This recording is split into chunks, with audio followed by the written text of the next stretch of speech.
ডোমারে টানা কয়েকদিনের ভারী বৃষ্টিতে বোরাগাড়ি ইউনিয়নে প্রায় 1000 একর জমিতে বোরো ধান পানির নিচে তলিয়ে গেছে। ধান ঘরে তোলার সময় হলেও পানিতে তলিয়ে থাকায় চরম বিপাকে পড়েছে কয়েক শতাধিক কৃষক। উপজেলার বোরাগাড়ি ইউনিয়নের বাগডোকরা প্রধানপাড়া এলাকায় একটি সেচ পাম্প বন্ধ করে দিয়ে ফিলিং স্টেশন এবং অটো রাইসমিল নির্মাণের জন্য ফসলি জমিতে মাটি ভরাট করা হয়েছে। ভাই আমাদের পানি যাওয়ার রাস্তাটা উনি বন্ধ করে দিয়েছে, পানি দেওয়ার রাস্তাটা উনি বন্ধ করে দিয়েছে। আমাদের এদিকে হাজার হাজার বিঘা মাটি ফসল নষ্ট হয়ে যাচ্ছে। এই পানিটা রাস্তা বন্ধ করার কারণে আমরা যে এবার যে এই যে চায়না ধান তুলতে পারবো কি পারবো না আমি জানি না। আর আমার এখানে 4-5 বিঘা মাটি আছে ভাই সামনে, এখন এই অবস্থা। কোনোবার হয় কোনোবার হয় না, খালি শয়তানি শুরু করছেন। না না না না মজদুর সে আছে ক্যালেন্ডার ক্যালেন্ডার তো ওইটা থাকি শেষ ক্যালেন্ডার খুলে দিচ্ছি এটা আমরা করছি আমার তুমি আমরা তুই করছিস ক্যালেন্ডারে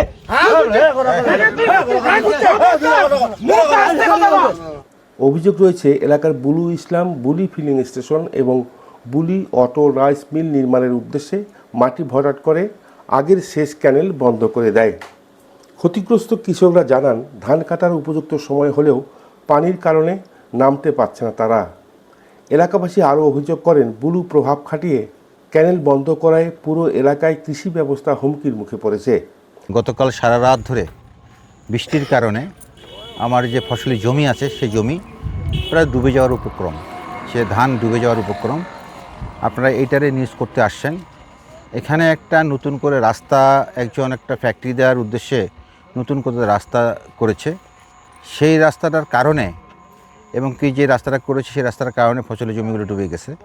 আমরা সেই যে রাস্তা করেছে জমিওয়ালা যে ফ্যাক্টরির মালিক তাকে আমরা অনুরোধ করলাম, আর এই সিজনে আর ফ্যাক্টরির কাজ হবে না, রাস্তারও কাজ হবে না। সেহেতু আমরা তাকে অনুরোধ করলাম চেয়ারম্যান হিসেবে যে আমার এই সিজনে ফসলগুলো যে ফসলের জমির জন্য ক্ষতি হয় না, রাস্তাটা কেটে দেওয়ার জন্য আমরা অনুরোধ করলাম। এবং পরবর্তীতে তার ফ্যাক্টরির জন্য হয় আমরা দরকার ব্রিজ দেওয়ার ব্রিজ দেবো, ক্যানেল করার দরকার ক্যানেল করব। এই বছরের জন্য আমরা উন্মুক্ত করে দেওয়ার জন্য তাকে অনুরোধ করলাম।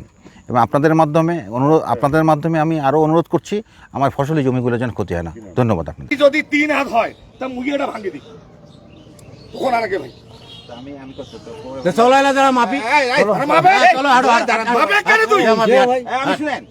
আপনি কাটিবেন পরে কাটিবেন আলাদা কথা। আমাদের আপনার তো গোটাটাই আছে, আমরা এই মুখটা যদি কাটবো কোনটা এক সেকেন্ড মাটি আমি কোদাল দিয়ে কাটিব না। আপনি কাটিবেন না কাটিব না, আপনার মাথা খারাপ। এটা মুখটা কাটিলে আমি রাস্তাটা আটক করি ভাই, আমার গাড়ি ঢুকিবে এই যে মাল ঢুকিবে আমি কেমন করে কাটিব? এখানে যে বাঁধ বাঁধিছে এই বাঁধ বাঁধিতে কত লোকের ক্ষতি হচ্ছে, হাজার হাজার বিঘা ক্ষতি হচ্ছে, ধান ডুবি যাচ্ছে, খুব ক্ষতি হচ্ছে। এখন এটা ব্রিজ দেও নাহলে আজ ভাঙিয়ে দেও, পানি যাওয়ার রাস্তা করে দেও। এইটাই হয়তো কথা মানে না, বুলু কথা মানে না, সরকার আসি বাধা করলো আমি মানিব না। গত বছরে আমি এই ফসলে সহজভাবে ফসল তুলে ঘর নিয়ে গেছি। এইভাবে বর্তমান পানি ডুবে আছে জমিতে এবং পানি যাওয়ার রাস্তা নেই। অনেক হাজার হাজার বিঘা জমির সম্পত্তি নষ্ট হয়েছে, পানি ডুবে আছে। আমরা যেখানে দাঁড়াই আছি এটা পানি যাওয়ার একটা রাস্তা ছিল, এটা ক্যানেল। এই ক্যানেলটা দিয়ে এই দোলাটার পানি সম্পূর্ণ পানিটা এদিক দিয়ে নিষ্কাশন হয়। এই ক্যানেলটা উনি ভরাট করে এখানে বলে মিল ফ্যাক্টরি করবে বলতেছে, কিন্তু এদিকে হাজার হাজার বিঘা মাটি ফসল নষ্ট হয়ে যাচ্ছে। এইটা কথা বলতে গেলে এখন উনি যে কথা বলতেছে সরকারও ওনার কিছু নয়, সরকারও কিছু করতে পারবে না।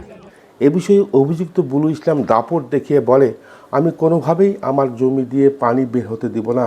আমি কোনোভাবেই এই যে মুখ দেওয়ার কোনো ইয়া নাই, সরকার দিলেও আমি দিব না, আমার জমি আমি দিব না।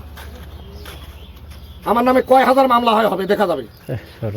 আমি মামলা হলে হবে, আমার জমির আমি কাটি দিব না।